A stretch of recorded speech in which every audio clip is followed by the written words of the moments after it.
lama faakan qabannes ni dhiyaanne dhiheenyuma kana godina horroo guduruu wallaggaa aanaa abee dongoroo akkasuma kiiramuu fi aanota naannoo san jiranitti shiftaaleeyyiin faannoodha hawaasa nagiyaa keessattuu hawaasa Harargee kan bara 1997 Harargee irraa mootummaa naannoo Oromiyaa kan yeroo sanii obbo Junayd isaa dootiin buqqifamanii achi qobsiifaman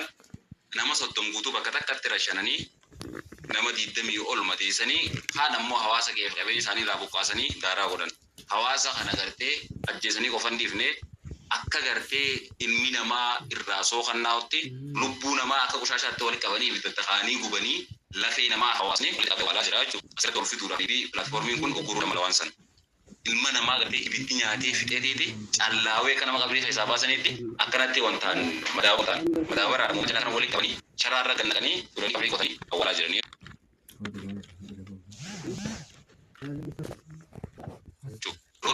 Dangaa dabalatee faannoon hawaasa Oromoo kan godina horroo wallaggaa keessa jiraatu irratti gaggeessaa turte. Duba hawaasa isaanii addunyaatti dhiyeessuu fi akka gartee namni keenya waliif dhimbuudhaaf ijoolleen takka Finfinnee irraa imaltee gara deemtee hawaasa sagalee fuutee imimmaan isaanii hawaasa nyaara jirutti dhageessaa turte.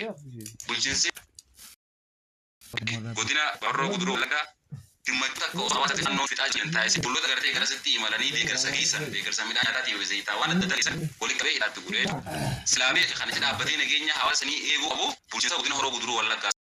bulcin sa sani oso awal abadi agar tiga horroo fintali mana tora jurusan iran seni ijol keras dinti agar segi sani ugi sini rakot hawas kaya tu media aku pakai perpani agar ugi setani ya ada jul jolle betul kali tidak tani bersama sani